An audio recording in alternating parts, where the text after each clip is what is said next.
Hi, I'm Sarah Sharp. I'm a deal attorney who helps people buy and sell businesses every day. And I would like for you all to stop killing all the deals by having this one type of meeting. So it is negotiation season over Deal Academy. And a lot of our deals are currently in the process of negotiation. And I, as you guys know, like to track the data as much as possible. There are a ton of deals that have died this year. And there's a correlation or a causation between the deal death and the type of meeting that happened that killed it. So I'm hypothesizing that this one deal mistake, this one meeting mistake will kill your deal, either correlative or causative. It remains to be seen. So there are some good meetings. When we're doing some different negotiation, I see all kinds of meetings that help move things along. Typically, the process of negotiation as it relates to the transaction documents, which are where all of the deal points should live, those start out like this. The buyer initiates a draft. So the buyer hires a lawyer to put together a purchase agreement. They go over it with their lawyer in a lot of detail. The primary objective is to make sure that it matches the letter of intent and also the parties' subsequent communications, if anything in the deal terms have changed. Then we go over to the seller with if we're on the buy side, we send those transaction documents to the seller and solicit their feedback. So seller, what do you think about this? The seller usually will review it themselves before they even send it to their counsel and point out anything that's kind of the business terms, like the dollars are wrong, or this is not the interest rate we talked about, that kind of thing. And once they've ironed out any deal term considerations, then they send it to their attorney. And their attorney, hopefully, please guys, just makes Microsoft Redline changes to the Word document and sends it back. But often they do some other way of telling you their changes, whether it's a email bullet point list, whether it's a printout JPEG of their scrawled suggested questions in handwriting that you can't read, whether it's this very annoying lawyer software called Litera. No representation connotation here because I don't like it. It's this very old school, in my view, software that takes your changes and makes a PDF summary of them that then you have to use to compare against your Word document and decide what changes you want to accept or reject. You need 6,000 monitors to effectively take in all of the information of that type of comparison document. But whatever way they want to carry or pigeon back the seller's changes and proposed changes to the buyer, they do. And then you're in a situation where you have the buyer's proposal and the seller's essentially rejection. And you've got to figure out with counsel as the buyer, what do I accept and what can I not live with? And I always tell my clients at the beginning of a call, if I'm the buy side, this is where we want to accept 75% or more of the changes if we want the deal to go through. Because I do accounting practice buyouts and I have really smart clients and they're not asking for things that are crazy. So we want to keep it moving. Also, because I do, usually deals under $10 million, most of my clients are also running a business at the same time that they're selling. So you do not have time or bandwidth or interest in infinite rounds of negotiation between lawyers, and the legal fees will start to eclipse what's reasonable for a deal of that size if you let it go on too long. So once you've got those red lines in the initial draft, let's try to accept 70% or more. And if there's something that we can't accept at that point, it fits in two buckets. It's either a deal point where the business parties need to get on a call and iron it out because there's maybe not a meeting of the minds. They just hadn't thought about it. They hadn't talked about it yet, or they've changed their mind for something like maybe they realize they really need the seller to stick around and help them for the first tax season after closing, but that isn't really what they talked about.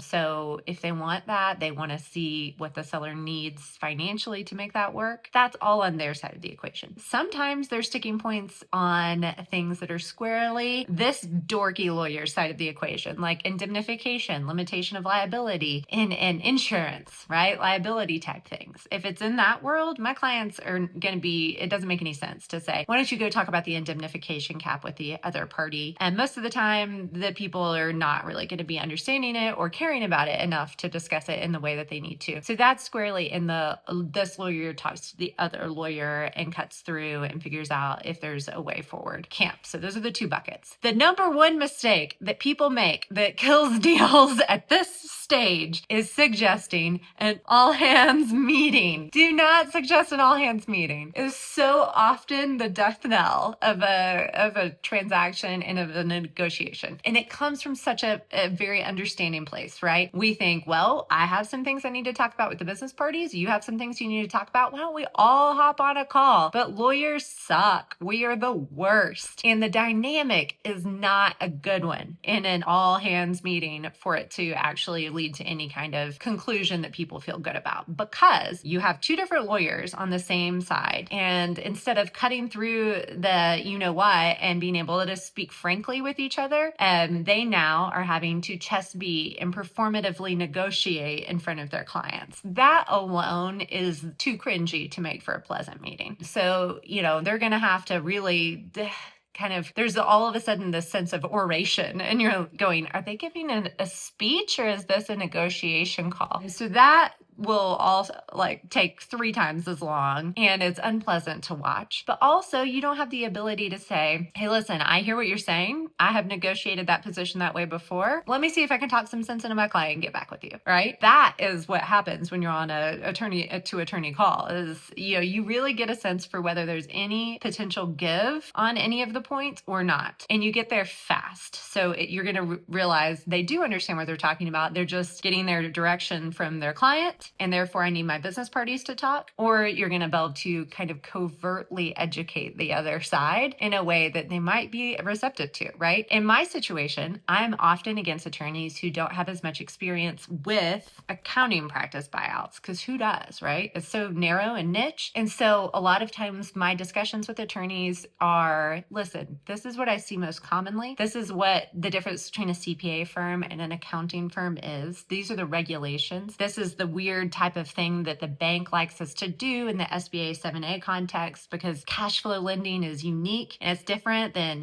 just the other type of deals you might see where there's more inventory or assets that can be leaned against. And it's very understandable that lawyers might not understand all of those things. And lawyers have an ego, we all do. And so they're not going to be particularly receptive to overt education of those points, but there's a lot of ways that you can talk about things that will allow them to understand more about the things that I understand more about throughout the process if they're feeling open to it. They're not going to feel open to it if they're performing for their client. Also, I learn more, because most of the ways that we learn as lawyers, especially in a small firm context, are from opposing counsel. And unfortunately, that can be a really difficult dynamic, but it doesn't mean that you shouldn't keep your ears open, right? Every single day, I get a new take on a term from somebody that I've never seen before. 58 deals in a year, and I'll have very similar documentation across the board. And all of a sudden, I have somebody take a completely different tack. And my initial instinct is, of course, human, to go, nobody else has mentioned that, but that is not a good enough reason to disregard something, right? It doesn't matter if nobody's brought it up. This person could just be smarter. So you always got to consider it. And if this person brings it up, I'm sure, in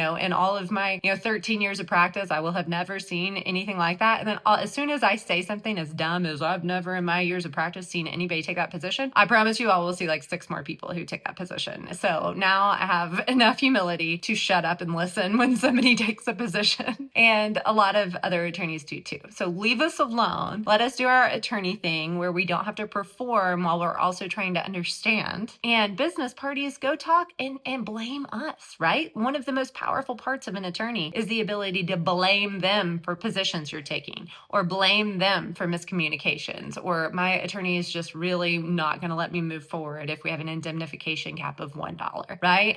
It's much easier to blame somebody than it isn't. And that's the other reason that these all hands calls are a great way to have all hands strangle the deal, is because you have so much less plausible deniability if you're all there. If it's an attorney, we can blame our clients. Listen, I hear you. I understand what you're saying, but there's just no way I can get them to budge. So can you live with it? That's something you can't say if the clients are in the room with as much, clarity. And, likewise, you can't say, let me go back to the decision maker and see what I can do, and buy yourself some time to really cool down and think about things, research some alternative options that are somewhere in the middle. So I can't overstate how ineffective all hands calls tend to be if they're in relation to negotiating the transaction documents. They still happen every day. Here's where they work. One, on a closing call where everybody is just showing up and they're like 5-minute long calls where people say, I released my signatures from escrow, and everyone, has a brief moment to grandstand and say, thank you. It was really nice to work with you. I really appreciate it. Congratulations. Those are lovely. Let's all do those all the time. Those are a really nice kind of natural way to end a transaction. The other time that they do work is where there's radically different negotiating power between the parties. So sometimes you'll have an all hands call that is very effective because you have a giant roll up machine with a deal team, and they're not going to negotiate the terms very much, if at all, for you. So they're going to meet with the seller, because usually it's the buyer who's up there. They're going to meet with the seller and the seller's counsel and just say, this is how we do things. Take it or leave it. Here's how it works. And in that dynamic, the sellers usually realize they don't have the negotiating powers. There's not a lot of grandstanding. It truly is a fact-finding mission of, okay, so rollover equity that these guys use, these big top whatever firm gives to and has always given for the last 40 years they've been doing roll-ups, will always be forfeited if you quit in the first 5 years. That's just the way it always is. So I understand that now. I understand as the seller's counsel, I can't change that term. And the only solution that my client has is to not enter into the deal. I can explain to them what it means for them and what the risks are. So, those can work okay. And mostly, I don't want to discredit the value here. They work well because they've got a professional deal team leading them. They've got business people who are pretty much as competent as any lawyer in the legal documents, and also have been really trained in negotiation and rapport building. So they are navigating the heck out of it. No lawyer is performing, hopefully, and the sell side is just there to learn. Sometimes those can be a good way, especially to cut through where you maybe need to gently, as the buyer, educate the seller and the seller's attorney that it's a take it or leave it proposition. And that can be hard to do in writing, and sometimes sellers wind up with an attorney who doesn't do a lot of this and doesn't kind of advise them of the respective negotiating power of the parties in the way that they should. And so to level set, that type of all hands call can be an effective way to say, listen, you're not going to be able to make any progress on any term changes to any of this agreement. This is what it means. Take it or leave it.